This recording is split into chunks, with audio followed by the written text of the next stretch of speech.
아버지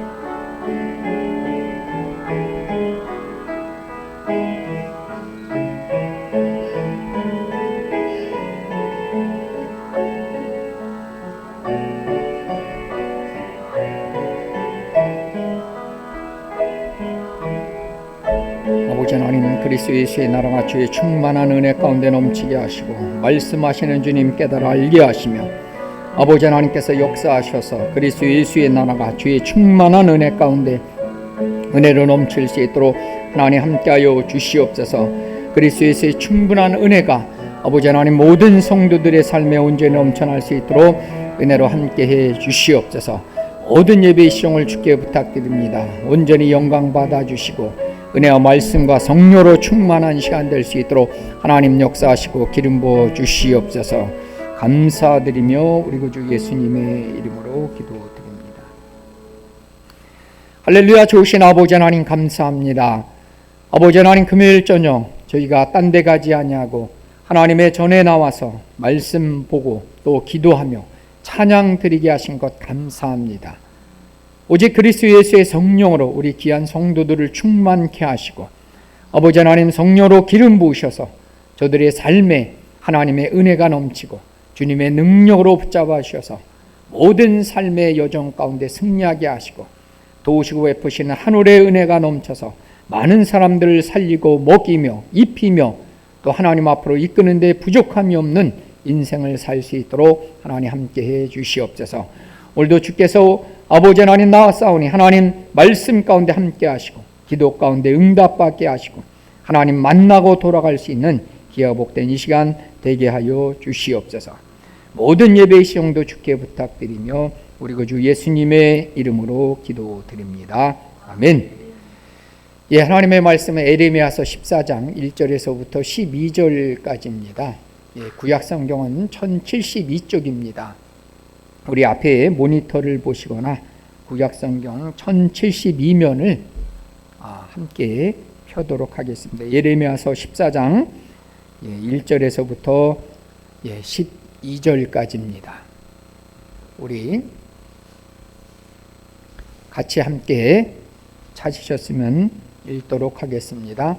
가뭄에 대하여 예레미야에게 임한 여호와의 말씀이라.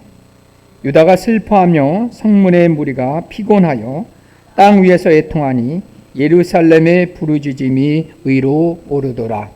기인들은 자기 사환들을 보내어 물을 얻으려 하였으나 그들이 우물에 갔어도 물을 얻지 못하여 빈 그릇으로 돌아오니 부끄럽고 근심하여 그들의 머리를 가리며 땅에 비가 없어 지면이 갈라지니 밭 가는 자가 부끄러워 그의 머리를 가리는도다. 들으소라. 암사슴은 새끼를 낳아도 풀이 없으므로 내버리며 들나귀들은 벗은 산 위에 서서 승냥이 같이 헐떡이며 물이 없으므로 눈이 흐려지는도다. 여호와여, 우리의 죄악이 우리에게 대하여 증언할지라도 주는 주의 이름을 위하여 일하소서. 우리의 타락함이 많으니이다. 우리가 주께 범죄하였나이다. 이스라엘의 소망이시여 고난당한 때의 구원자시며 어찌하여 이 땅에서 거류하는 자같이 하룻밤을 유숙하는 나그네같이 하시나이까. 어찌하여 놀란 자 같으시며 구원하지 못하는 용사 같으시니까. 여호와여, 주는 그래도 우리 가운데 계시고 우리는 주의 이름으로 일컬음을 받는 자이오니 우리를 버리지 마옵소서. 여호와께서 이 백성에 대하여 이와 같이 말씀하시되 그들이 어그러진 길을 사랑하여 그들의 밭을 멈추지 아니하므로 여호와께서 그들을 받지 아니하고 이제 그들의 죄를 기억하시고 그 죄를 벌하시려고 하시고 여호와께서 또 내게 이르시되 너는 이 백성을 위하여 복을 구하지 말라. 그들이 금식할지라도 내가 그 부르짖음을 듣지 아니하겠고 번제와 소제를 드릴지라도 내가 그것을 받지 아니할 뿐이니라. 칼과 기근과 전염병으로 내가 그들을 멸하리라. 아멘. 예, 이 시간에 특별히 우리 특송하겠는데요. 우리 지난주에도 함께 우리와 함께 예배드렸던 우리 갑자기 왜 생각이 우리 안수경 선생님하고 미호 우리 두 분이 나와서 우리 한국어와 또 우리 저 일본어로 찬양이 있으니까요. 우리 크게 힘차게 우리 박수로 환영하도록 하겠습니다. 우리 아들까지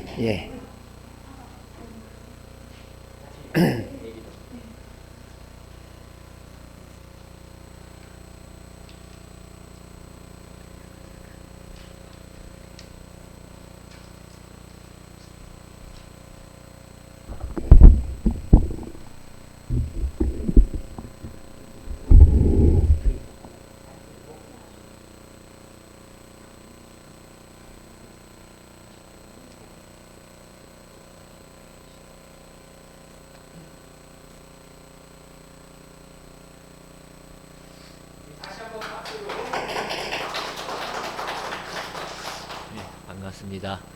지난주에 이어서 오늘도 만나뵙게 돼서 정말 반갑고 잠깐 저희 소개 저번주에 했는데 다시 한번 드리도록 하겠습니다. 저희는 오사카 옆에 있는 효고현이라는 곳에서 살고 있고요. 작은 와이프 작은 교회에 지금 다니고 있고요. 저희는 제가 한국에서 잠깐 일본 선교단체에 들어가서 와이프 있는 교회에 가서 그 선교단체에 있는 목사님께서 메시지를 전하러 가셨는데 와이프를 만나게 됐고 그 만남이 지금까지 이 결실을 맺게 되었습니다. 저는 특별히 일본의 선교에 대한 비전을 품고 갔지만 이렇게 정말 일본 사람하고 결혼할지는 저도 생각을 못했는데 만나고 나서 와이프가 또 저한테 간증을 해줬습니다. 와이프가 저랑 결혼하기 1년 전에 세면대에서 얼굴과 이렇게 화장을 하고 있는데 갑자기 하나님의 음성이 들렸다고 합니다. 네가 만나는 남편은 어머니가 없고 한국에 사는 사람이라고 하나님의 음성이 들렸다고 합니다. 근데 저도 어머니가 지금 안 계시고요. 한국 사람이잖아요. 그래서 그 간증으로 저희 둘은 만나게 됐고 지금까지 계속 살게 되었는데요. 제가 또 일본에 살면서 정말 힘들고 어려운 일이 있을 때 정말 예수님의 사랑 안에서 정말 서로 돕고 서로 붙들어주는 삶을 살자고 해서 오늘 예수의 사랑 안에서라는 찬양으로 여러분께 찬양 드리고 하나님께 찬양 올리도록 하겠습니다.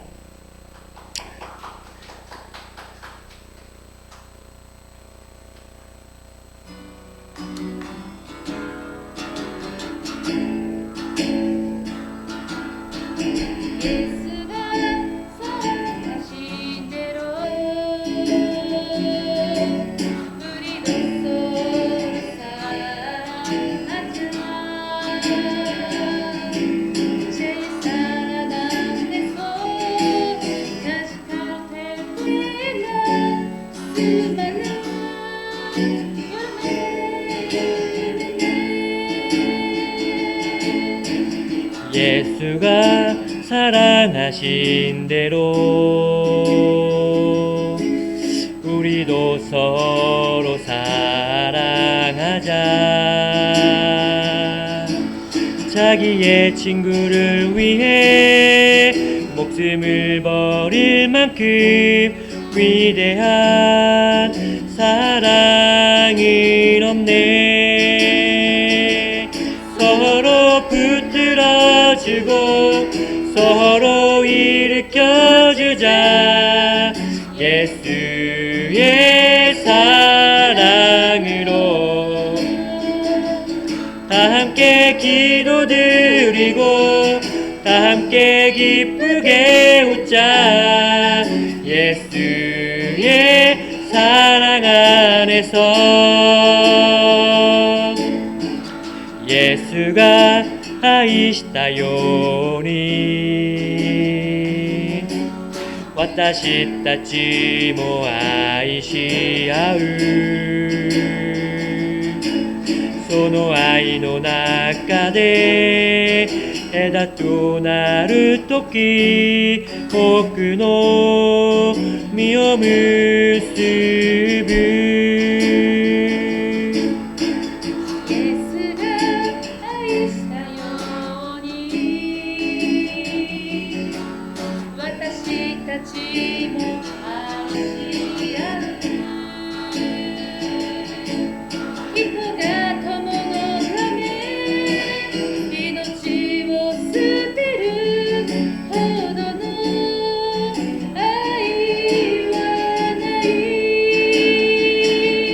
共に支え合い共に助け合うイエスの愛で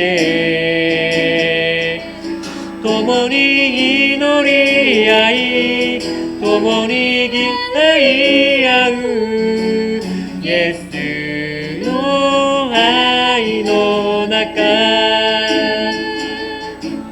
예수의 사랑 안에서 예수의愛の中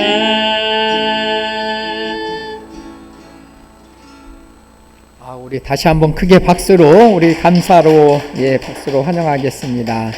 일본의 복음화와 저희 가족을 위해서 많이 기도해 주시길 바라겠습니다. 감사합니다. 다시 한번 우리 박수로 치겠습니다. 우리 저 뒤쪽에 계신 분이 우리 안수경 선생님 아버님도 오셨습니다. 저 일본어로 바꿔주시고요. 그래서 안창길 집사님이시라고요. 여기 청주 사십니다. 그래서 이제 앞으로 저희 교회에 잘 나오시도록 안창길입니다. 그래서 안창길 안자 창자 길자 그래서 우리 같이 함께 또 신앙생활 잘할 수 있도록 그렇게 기도도 계속 같이 해주시기를 바랍니다. 저도 일본 땅에 제가 2번 갔던 나라가 2곳입니다. 해외여행을 일본에 2번 갔었고요. 독일이라는 나라에 짧게지만 2번 갔었습니다. 그래서 그 일본이 우리나라랑 같으면서도 또 많이 또 다른 곳이더라고요. 그래서 일본 사람들의 특징이 이게 제가 얘기하는 게 정답이 아니니까 이렇게 잘 오픈을 안 해요. 근데 우리 미호자매는 아주 그냥 이렇게 정말 또 주 안에서 아름답게 또 성장했고 또 기도한 대로 하나님이 또 응답하셨기 때문에 또 앞으로도 그렇게 또 하나님이 잘 인도하실 줄 믿습니다. 계속해서 기도해 주시고 같이 협력했으면 좋겠습니다. 오늘 말씀의 제목은 주의 이름을 위하여 일하소서라는 말씀을 갖고 함께 은혜를 나누도록 하겠습니다. 아직도 해결되지 않고 코로나 또 19 사태를 우리가 계속해서 경험하고 있습니다. 그러면서 이 코로나 19를 보면서 많은 사람들이 그런 생각을 해볼 겁니다. 하나님이 살아계시면 왜 이 코로나 문제를 해결하지 않으실까? 하나님이 정말 살아계시는데 왜 이 문제가 계속해서 이제 낫지 않고 계속 이어지는가라고 하는 거죠. 그러면서 이렇게 코로나19는 하나님이 일으키신 질병일까? 오늘 말씀에도 나와 있지만 사람들의 죄악 때문에 오늘 12절에도 나와 있습니다. 그들의 죄악 때문에 이런 문제가 발생했을까라는 생각을 해보게 됩니다. 근데 실제적으로 이 구약시대의 사람들은요, 그 질병이나 전염병 같은 그것이 왜 일어났는가라고 했을 때, 그것은 그들의 죄 때문에 일어났다라고 하는 생각을 특별히 갖고 있습니다. 그래서 제가 그 신명기 2장 말씀을 보면요, 신명기 그 28장 21절에서 22절 말씀인데요. 여기 앞에도 있으니까 함께 읽어보도록 하겠습니다. 여호와께서 내 몸에 연병이 들게 하사 내가 들어가 차지할 땅에서 마침내 너를 멸하실 것이며 여호와께서 폐병과 열병과 염증과 확질과 한재와 풍재와 썩는 재앙으로 너를 치시리니 이 재앙들은 너를 따라서 너를 진멸하게 할 것이라. 아멘. 연병 있죠, 연병. 옛날에는 그 연병이라고 이렇게 발음됐습니다. 이게 전염병이죠. 지금으로 말하면 이 코로나19 같은 그러한 연병들이 이스라엘 범죄 때문에 실제로 보면 그 이스라엘 백성들은 하나님을 떠났어요. 그리고 그들은 하나님의 말씀을 따르기보다는 우상을 숭배하며 살았기 때문에 하나님께서 진노하시며 또 이 심판하시기로 작정하면서 여러 가지 외적으로부터 침입을 당하기도 하고 또 실제적으로 질병이 일어나기도 했습니다. 그래서 우리는 이렇게 고대에서부터 오랜 옛날서부터 가뭄과 전염병 그리고 지금의 코로나19 사태 가운데 하나님은 정말 이렇게 살아계시는가라는 그런 질문을 던져봅니다. 그리고 하나님께서 정말 징계의 목적으로 이 코로나19가 왔을까라는 생각을 해보게 됩니다. 그러면서 이런 문제들에 대해서 많은 사람들이 질문을 던지고 하나님이 어떤 분인가에 대해서 고민하기 시작했어요. 그래서 그것을 우리는 이제 신학적 용어로 신정론이다 이렇게 얘기를 합니다. 그래서 이 신정론이라고 하는 건 디오디사이라고 디사이라는 말을 쓰는데요. 디아디사이. 그래서 이 디오디사이라고 하는 신정론은 신이라고 하는 데우스랑 의라고 하는 디케를 합친 말입니다. 그래서 말 그대로 하나님은 공의롭다는 거죠. 선하시고 공의로우신 하나님인데 정말 하나님이 존재하신다면 이 시대는 선하고 공의로워야 되는데 왜 이렇게 우리가 사는 세상은 악이 넘치게 되고 이렇게 모순투성인가에 대한 사람들이 질문을 던지는 겁니다. 그러면서 정말 하나님은 살아계신가에 대한 그런 의문을 계속해서 갖고 질문하는 겁니다. 그래서 이것에 대해서 우리가 이제 신학자 오리겐이라는 사람이 있습니다. 이 신학자 오리겐은 뭐라고 얘기하냐면 피조물이 자유를 남용한 걸까? 그러니까 인간에게 하나님이 자유를 주셨어요. 자유롭게 생각하고 행동할 수 있는 이런 자유를 너무나 많이 주시다 보니까 그만 어떻게 하냐면 이것을 남용했다라고 하는 거죠.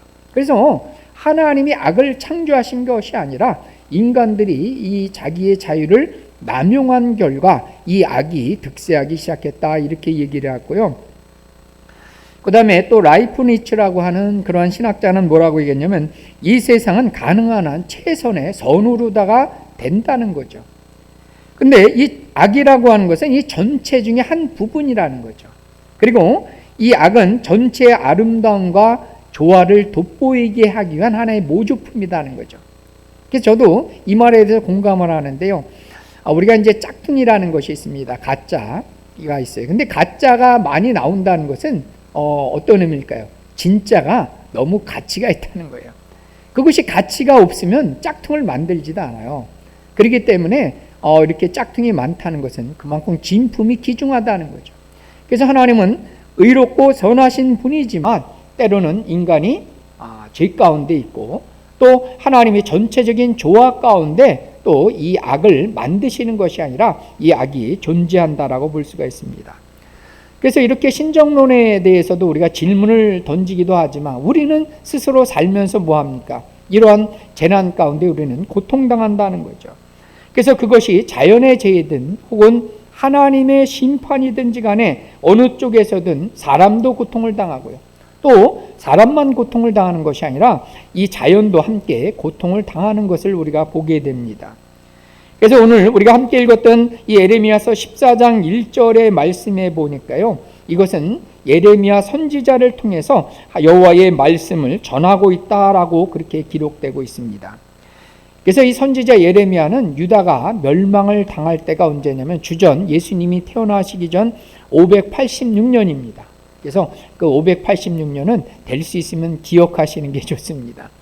그래서 주전 586년에 나라가 망하기 이전서부터 활동하던 선지자였습니다. 그러면 이스라엘이 그 나라가 망하기 직전에는 어떤 형편이었을까요? 더 극심하게 우상을 섬기고요. 하나님을 떠나게 되었어요. 그러다 보니까 이 예레미야 선지자를 통해서 너희들이 하나님의 심판이 있을 거라는 것들을 끊임없이 말씀하셨어요. 그럼에도 불구하고 이스라엘은 돌이키지 않은 거죠.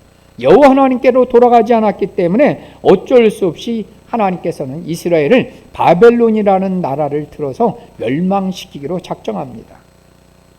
멸망시키기로 작정한 다음에 그 다음에 이 예레미야는 어떤 일을 했냐면 너희들이 이제 망하게 되었다는 거죠.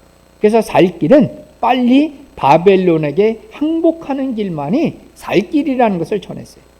그러다 보니까 이스라엘 백성들의 입장에서 보면 어떻게 될까요? 여러분들 일제시대 때 쉽게 말하면 일제에 빨리 항복하고 일제 말을 들어라. 이렇게 되면 매국노인 거죠. 그것처럼 이 에레미야도 바벨론에 항복하는 것만이 그게 살 길이라고 얘기하니까 많은 그 유다 사람들, 이스라엘 백성들에게 매국노라고 하는 그러한 놀림과 비판을 받게 되었어요. 그리고 감옥에도 갇히게 되는 이러한 고난을 받게 됩니다. 그러면서 이 에레미야는 조국이 자기가 살고 있는 이 나라가 멸망당하는 것들을 이미 알았기 때문에 그는 눈물로 기도했던 눈물의 선지자가 에레미야였어요. 에레미야.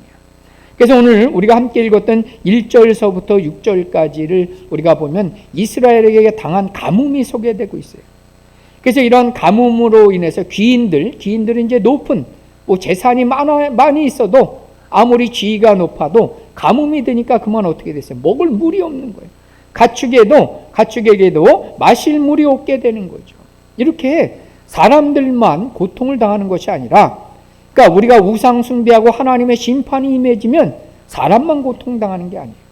그래서 이 우리가 거하는 이 자연도, 그리고 함께 사는 짐승도 함께 고통을 당한다는 거죠. 그래서 로마서 8장 21절에 보면 피조물이 다 이제까지 함께 탄식하며 함께 고통을 겪는 것을 우리가 아느니라, 이렇게 그 사도 바울도 로마서 8장에서 얘기하고 있다는 거죠. 그러니까 사람들만 이러한 가뭄과 코로나 때문에 고통당하는 게 아니라 함께 살고 있는 짐승도 함께 고통당하면서 하나님의 아들이 나타나심을, 그것은 뭐냐면 하나님이 다시 나타나서 이 땅을 회복하시고 이 땅 가운데 하나님의 질서가 다시 회복하기를 기대하고 있다라고 그렇게 성경은 얘기하고 있습니다. 그래서 우리는 이렇게 고난 가운데 또 코로나19 같은 우리가 원치 않는 이러한 시간들 속에서 우리 믿는 사람들이 해야 될 것은 하나님께 기도하는 수밖에 없는 거예요. 왜냐하면 우리는 분명히 이 신정론에 의해서 입각해서 얘기하면 결국 하나님은 어떻게 선하고 공의롭게 이 땅을 통치하시고 다스려 나갈 분인 것을 우리는 믿기 때문에 그런 거예요. 그래서 그것을 믿기 때문에 우리는 하나님 앞에 나가서 기도해야 됩니다. 그럼 오늘 말씀을 통해서 예레미야는 하나님께 어떻게 기도했는가에 대해서 우리가 함께 은혜를 나눠보도록 하겠습니다. 먼저 이 예레미야는 첫 번째로 보면 주는 주의 이름을 위해서 일하소서라고 그렇게 기도했다는 거죠. 주님은 주님의 이름을 위해서 일해달라고 그렇게 기도하고 있다는 겁니다. 그래서 이 에레미야는 이 가뭄이 일어났던 원인들을 오늘 말씀 12절에도 나오지만 그것이 나와 우리 민족의 죄악 때문에 이러한 그 가뭄이 온 것으로 인정했어요. 그래서 자신들의 타락함이 많다라고 그렇게 그 자신을 죄악을 인정했다는 거죠. 그러니까 자신들과 자신들의 백성의 죄 때문에 이런 가뭄이 왔다라고 예레미야도 그대로 인정하고 있다는 거죠. 그렇지만 우리의 죄악에도 불구하고 하나님은 하나님의 이름 때문에 일해달라는 거죠. 여호와의 이름, 그 이름을 위해서 주님은 일해달라고 그렇게 기도하고 있다는 거죠. 그래서 이 히브리인들에게는 이 이름이 중요한 거예요. 이름. 우리가 이름 걸고 했잖아. 이름 걸고 내 이름 걸고, 그죠? 그것처럼 이 히브리인들에게 있어서 이름이라고 하는 것은 본질적으로 누구인가에 대한 정체성의 문제였어요. 정체성. 그래서 이름이라고 하는 것은 그 사람을 나타내는 겁니다. 그래서 이 예레미야는 하나님이 누구시기에, 하나님은 하나님이시기에 그 하나님의 이름에 맞게 일해달라는 거죠. 사람들이 범죄하고 죄악 가운데 있을지라도 여호와 하나님의 이름을 위해서 일해달라는 얘기죠. 그래서 우리는 이 하나님이 누구이신가를 알기 위해서는 여호와 하나님의 이름을 알면 되는 거예요. 그 이름 속에는 그 하나님의 속성, 본질이 전부 다 그 이름 속에 담겨져 있음을 우리는 알게 됩니다. 우리 출애굽기 3장에 보면 이제 하나님께서 이스라엘 백성들의 고통하시고 그다음에 그들의 고통 가운데 그 하나님께 기도하기 시작했어요. 그럴 때 하나님은 그들의 기도를 들으시고 이스라엘 백성들을 출애굽하시기로 이제 작정을 하십니다. 그래서 이제 출애굽기 3장에 보면 출애굽의 지도자로 누굴 부르세요? 물에서 건져냈다라고 해서 모세를 부르시죠. 근데 이제 모세는 하나님을 알지 못했어요.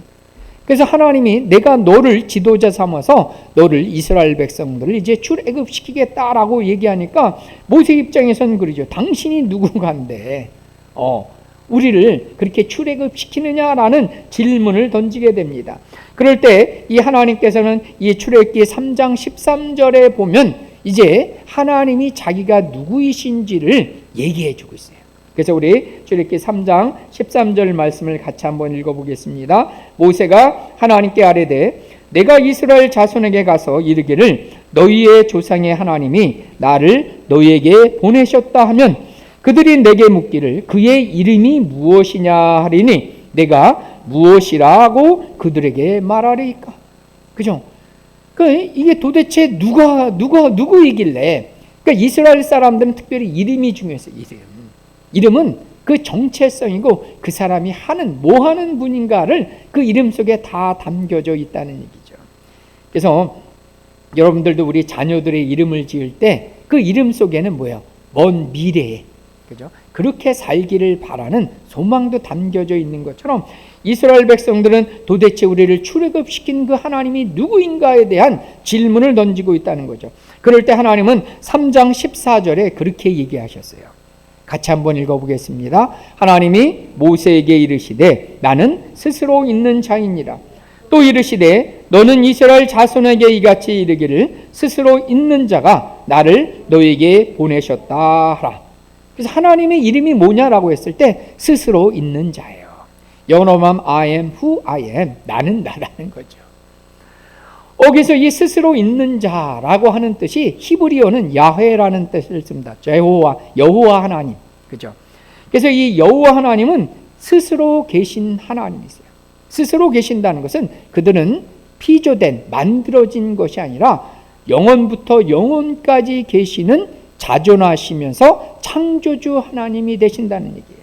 그래서 이 창조주 하나님을 이스라엘 백성들을 자녀 삼아주시고 그들을 구원해 주시겠다는 거예요.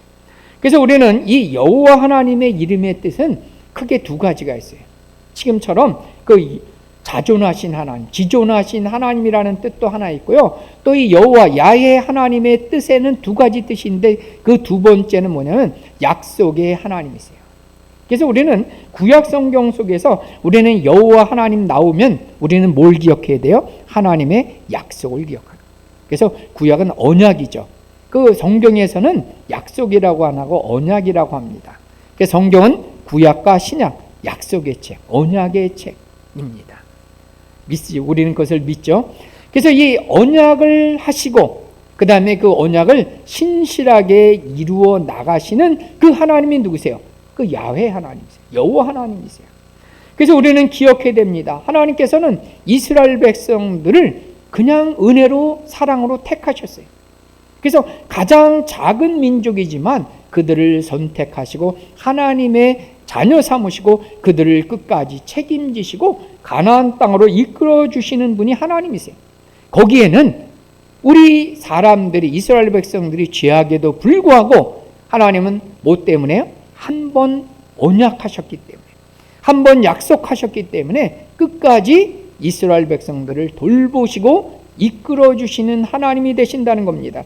그래서 우리는 그 말씀 하나를 보도록 하는데 열왕기상 8장 56절 말씀입니다. 우리 같이 한번 읽어보겠습니다. 여호와를 찬송할지로다.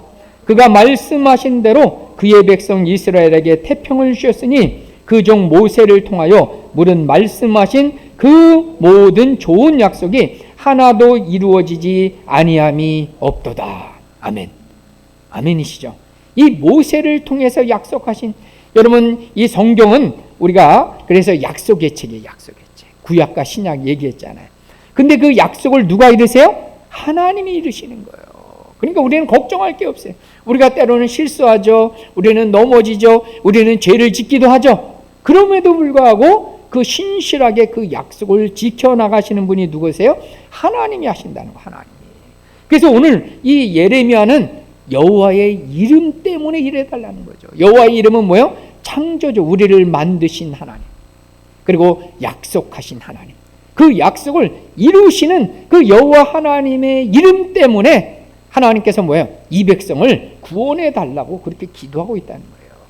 그러니까 이렇게 기도하니까 여호와 하나님도 어떻게 해요? 그 이름으로 약속하셨죠. 이름을 걸고 약속하잖아요. 그러니까 하나님도 그렇게 기도하는 예레미야의 기도를 응답해 줄 수밖에 없는 거예요. 그래서 우리도 항상 약속을 믿고 구하셔야 돼요. 아멘이시죠? 하나님의 변치 않는 그 하나님과 하나님의 약속은 변하지 않는 거예요. 그래서 그 말씀을 붙잡고 기도할 때 그게 능력 있는 기도가 되는 거예요. 왜냐하면 이미 하나님은 약속했고 그것을 이루시는 하나님이 되시기 때문인 줄 믿습니다. 우리가 두 번째로 기억해야 될 것은 뭐냐면 오직 하나님만이 우리의 소망이며 구원자가 되신다는 거예요. 그래서 오늘 말씀에도 나왔지만 여호와 하나님이 어떤 분이시라고 했어요? 7절부터 나온 대로 여호와 하나님은 뭐예요? 7절, 8절에 우리의 소망이시고 고난당할 때 구원이시고, 그죠? 그런 하나님이 되신다는 거죠.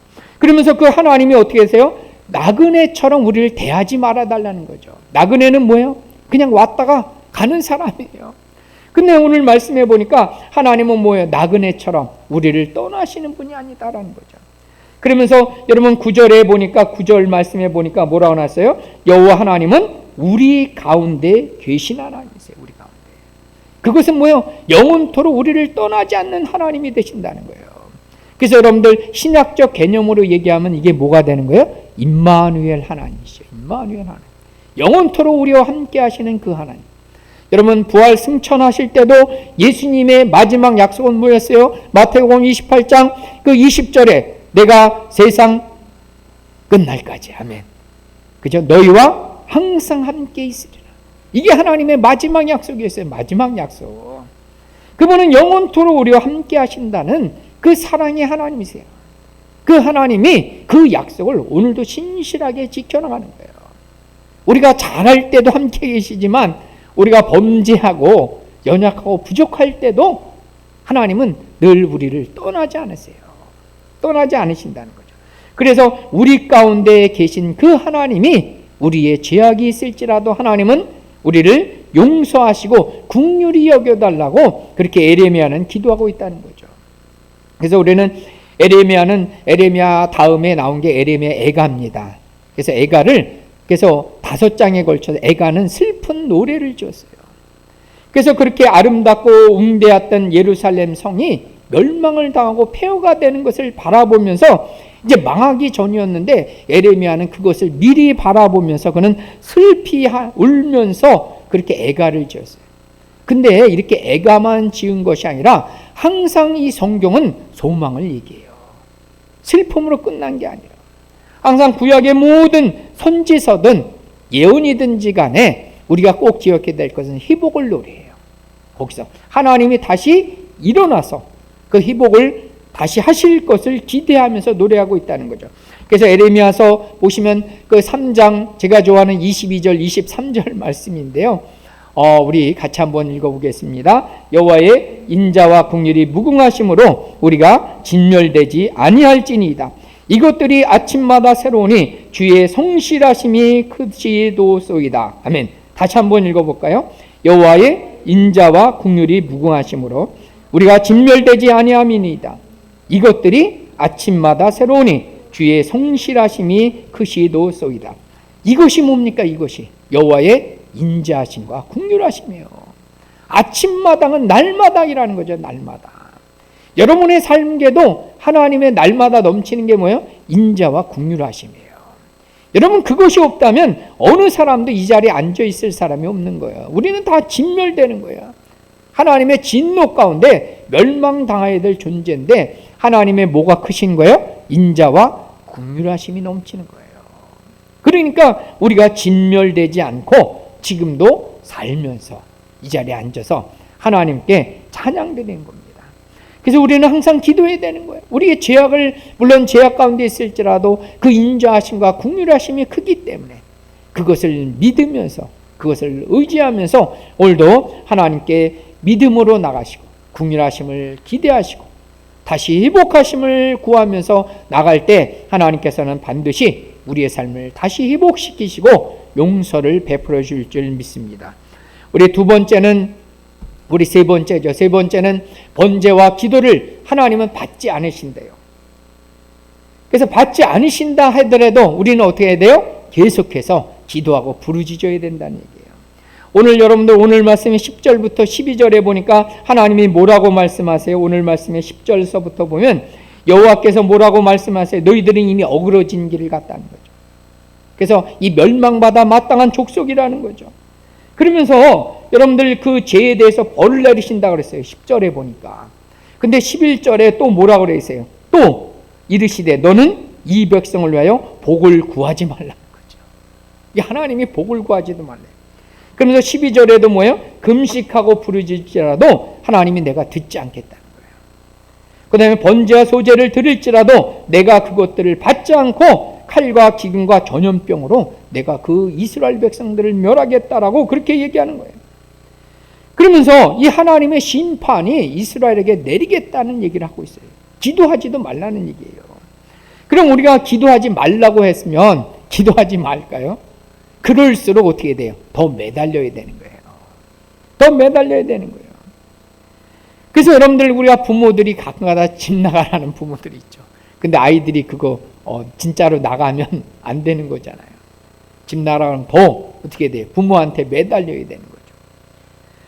여러분 에스겔서 36장 37절을 같이 한번 보면은요. 그 에스겔서 36장 37절을 한번 읽어보겠습니다. 주 여호와께서 이같이 말씀하셨느니라. 그래도 이스라엘 족속이 이같이 자기들에게 이루어 주기를 내게 구하여야 할지라. 내가 그들의 수요를 양떼같이 많아지게 하되 이렇게 나왔어요. 근데 그 36절 앞에는 뭐라 그러냐면요. 하나님께서 이 무너진 곳을 수축하고 황폐한 곳들을 다시 일으켜 세우겠다는 거죠. 그리고 나무들을 다시 심어서 번성하게 해주겠다는 거죠. 하나님의 약속이 그래도 중요한 게 뭐예요? 그렇게 약속해도 너희는 구해야 된다는 거예요. 이렇게 구해야지 하나님의 약속이 이루어진다는 얘기를 하는 거예요. 근데 반면에 창세기 38장에 가보면 창세기 38장에서는 어떤 얘기를 하세요? 소돔과 고모라 땅이 있었어요. 근데 이 소돔과 고모라의 악이 너무나 가득 차기 때문에 하나님이 소돔과 고모라를 심판하시기로 작정해요. 이제 그걸 알았던 이제 아브라함이 어떻게 합니까? 이제 기도하기 시작하는 거예요. 의인 50명이 있으면.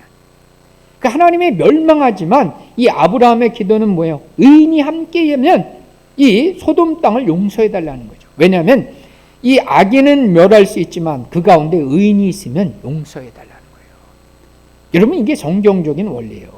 악이 득세해서 망하는 게 아니라 그 안에 신실하게 하나님을 믿는 자녀가 있으면 그 집을 그 땅을 용서해 주시는 거예요. 이게 하나님의 그 섭리예요. 이 땅을 통치하시는 원리가 죄악 때문에 망하는 게 아니라 하나님의 백성이 없으면 망하는 거예요. 의롭게 사는. 그래서 이 아브라함은 멸망당할 소돔과 고모라 땅을 위해서 기도하는 거예요. 의인 50명, 45명, 40명, 30명, 20명, 그 다음에 뭐요? 10명만이라도 있으면 하나님이 용서해 주시라고 그렇게 기도하니까 하나님은 어떻게 했어요? 내가 그렇게 해주겠다라고 응답하는 거예요. 그래서 이렇게 뭐예요? 하나님이 번성한다라고 할지라도 뭐예요? 기도하면서 그렇게 번성하도록 해야 되고 멸망시키겠다라고 해도 어떻게 하는 거예요? 다시 용서를 구하는 기도를 해야 된다는 거죠. 그래서 이게 무슨 얘기냐면 하나님께서는 하나님의 말 한마디에 그죠? 말씀으로 천지를 만드셨어요. 그리고 말 한마디에 이 땅을 심판할 수도 있어요. 근데 하나님의 역사는 인간을 만든 다음에 이 하나님의 모든 역사는 성도들의 기도와 함께 일하시는 거예요. 이게 중요한 거예요. 성도들의 기도와 합하여 하나님이 일하신다는 거예요. 그래서 하나님이 멸망시키기로 했지만 아브라함의 기도처럼 어떻게 될까요? 멸망 안 시킬 수도 있는 거예요. 그래서 우리가 계시록에 보면 어떤 얘기냐면 계시록 8장에 보면 이제 하나님의 심판이 먼저 일곱 인을 떼시고요.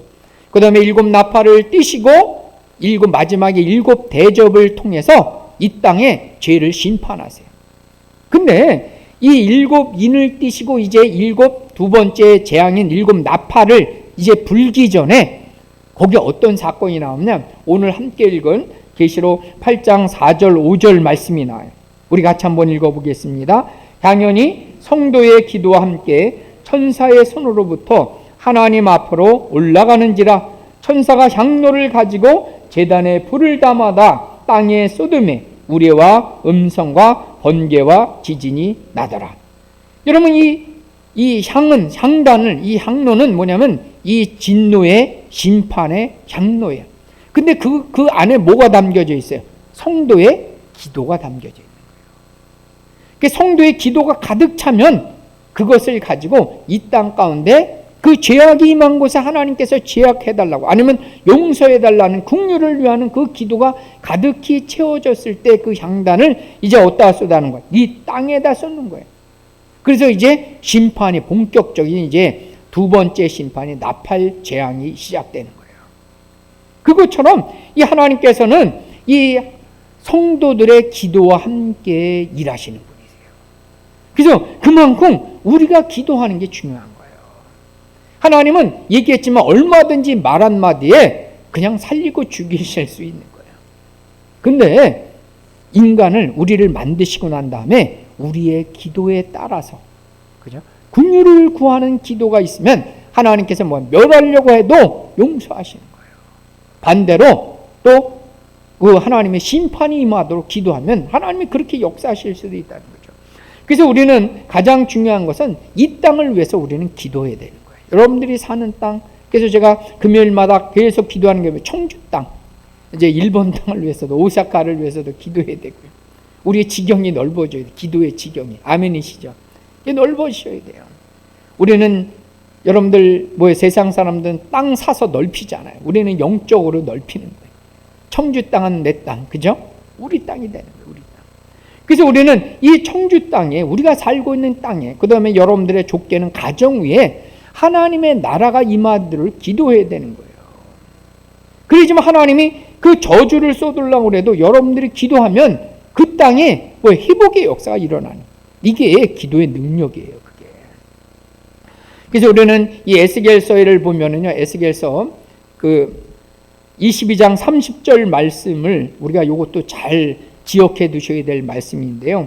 그 에스겔서 22장 30절 말씀을 읽어보겠습니다. 이 땅을 위하여 성을 쌓으며 성 무너진 데를 막아서서 나로 하여금 멸하지 못하게 할 사람을 내가 그 가운데 찾다가 찾지 못하였습니다. 하나님은 어떤 사람을 찾느냐면 성을 쌓는 거예요. 성을 쌓는 건 뭐예요? 무너지지 않게 잘 지키는 사람이에요. 여러분들의 가정을 지키는 사람이 되시기를 축복합니다. 가정이 무너지지 않도록, 청주 땅이 무너지지 않도록, 대한민국이 무너지지 않도록, 이 땅이, 온 세계 열방이 무너지지 않도록 기도해야 돼요. 그리고 무너진 데가 있으면 거기에 막아서는 거예요. 막아서는 거예요. 더 무너지지 않도록 막아서는 사람을 찾다가 찾지 못하면 그 성이 어떻게 하는 거예요? 무너져 버리는 거예요. 그래서 우리가 필요한 것은 뭐냐면 성을 쌓는 거예요. 성을 쌓는. 여러분의 가정에 하나님이 지키시는 성을 쌓는 거예요. 청주 땅에도 하나님이 지키시는 그 성을 쌓는 거예요. 영적인 성을 쌓는 거예요. 그리고 무너진 데를 막아서는 사람이 돼야 되네. 그러니까 사단이 더 틈타서 더 무너지지 않게 그렇게 지키는 사람이 돼야 된다는 거죠. 근데 그런 사람을 찾지 못하면 어떻게 되는 거예요? 무너지고 망하는 거예요. 아까도 계속 얘기했지만 가정은 뭐예요? 우리가 아이들이 물론 죄악 가운데 있고 우리도 범죄할 수 있어요. 그럼에도 불구하고 우리는 뭐예요? 아까도 처음서부터 다시 반복해 보면 뭐예요? 여호와의 이름을 두고 하나님께서 이 가정에 여호와 하나님의 이름이 임하시고 여호와 하나님의 인자와 긍휼을 더하시고 그리고 하나님의 이름으로 우리 가정을 하나님의 나라 되게 해달라고, 자녀들이 예수 믿고 하나님의 충실하게 예배해서 살게 해달라고, 또 이 청주 땅도 하나님의 나라가 임하도록 그렇게 함께 기도해야 되는 거죠. 그러면 하나님이 어떻게 했어요? 그 기도에 응답해 주신다는 거죠. 그 기도 가운데 하나님께서 역사해 주신다는 거죠. 그래서 우리는 기억해야 됩니다. 여러분, 악인이 망해서 망하는 게 아니에요. 우리는 그걸 기억하셔야 돼요. 그 땅에 하나님의 백성이 있어야 되는 거예요. 그래서 예레미야서 15장 1절에도 보면 공의를 찾으며 진리를 구하는 그 한 사람을 찾으면 하나님이 그 성을 용서해 주시는 거예요. 그래서 이 청주 땅에 하나님의 백성 한 명이 있으면 이 청주 땅이 사는 거예요. 여러분들의 가정이 우리 신실하게 권사님들이 기도하면 그 가정을 살리시는 게 하나님의 역사세요. 그래서 그만큼 우리들이 중요한 거예요. 내가 중요한 거예요. 믿음으로 서 있는 나 한 사람을 통해서 여러분들의 가정이 다시 살아나고 또 우리 엘리나 교회가 다시 부흥되고 청주 땅이 살아나고 온 세계 열방이 또 주 앞으로 돌아오는 그 부흥의 역사가 여러분들의 기도를 통해서 이루어지시기를 축복합니다. 그래서 우리 찬양 함께 부르는데요. 부흥이라는 찬양입니다.